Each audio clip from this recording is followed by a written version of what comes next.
Igama lami uMelusi kaSkhosana. Namhlanje kuma-fractions wethu sizofunda ngalokhu abakubiza dividing fractions, sokwenza izibonelo zakhona ezihlukile.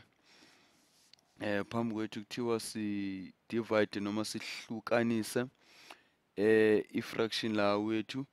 Maqeda sibhale impendulo yethu njengenamba exubene noma lokhu abakubiza i-mixed number. Ke phambi kwethu sino 3/5 nosithi divide noma sihlukanise ngo-1 over 2 wethu noma uhalf wethu. Sizokwenza-ke sizokuguqulela bakubiza i-reciprocal, sizokuguqulela lokhu sizothi 3/5.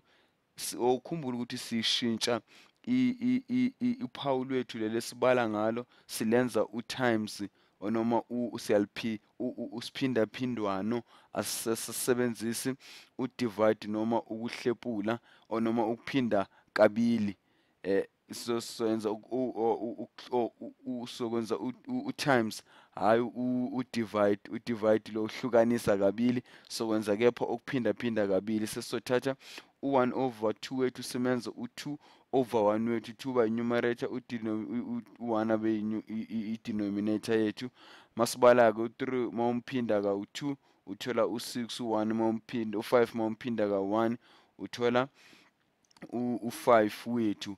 Maniyibona-ke le number yethu kuthiwa siyenza i-mixed number, kepha inombolo yethu leyana niyayibona nani ilento abayibiza improper fraction. I-numerator yethu inkulu, i-denominator yethu incane, and futhi akufanelanga ukuthi kube kanjalo. Sizoyiguqulela-ke siyishintshe sibhale njenge-mixed number yethu, sikwazi ukuthi sithole i-numerator yethu encane ne-denominator yethu enkulu. Sothi u-5 umdivide ungena kangaka, u-6 ungena kanye. Sithi u-5 ukhiphe u-6 noma u-6 ukhiphe u-5, sithola ubani? U-1 wethu. Impendulo yethu esoyibhala sothi u-1 ophelele, u-1 ophelele ungango-1 over 6. U-1 wethu loyana simtholile uyafana ukuthi u-1 over 5, ngiyaxolisa, u-1 over 5 wethu. U-1 loya wethu simthole lapha yana uyafana nokuthi u-1 over u-1 ophelele no-1 over 5 wethu. Sizoqhubeka-ke ngicacisele ukuthi kahle kahle kwenzakaleni. Esikwenzile-ke lana ukuthi sikwazi ukushintsha u-1 over 2 wethu afane no-multiply 2 noma usiphindaphinde ngo-2. Esikwenzile senze kanje, asithi sinamatshe amane, namatshe amane wethu aphelele. Sifuna ukuwa-divide noma siwahlukanise kabili. Nawo siwahlukanisa, inhlukaniso yokuqala, inhlukaniso yesibili. Mawubhekile sinamaqembu angaki ahlukanisiwe? Sinamaqembu amabili, kusho ukuthi sino-2 wethu laphaya. Singaphinde futhi sithi sesenawo lawa matshe lawaya amane.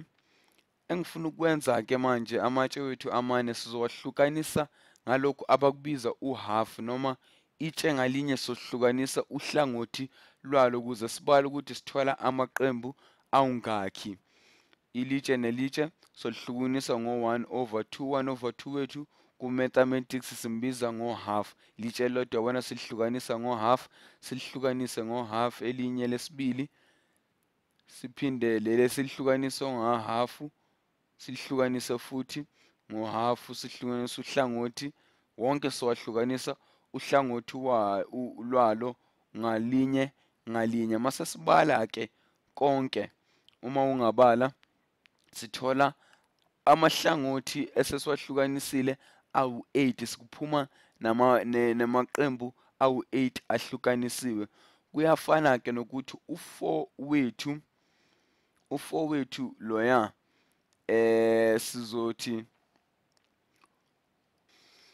u-4 wethu loya uyafana nokuthi amatshe la wethu awu-4 siwahlukanise amaqembu amabili. Kufana-ke nokuthi u-1 over u-4 divide by 1 over 2 ufana no-4 uma umphinda ngo-2 sithola u-8.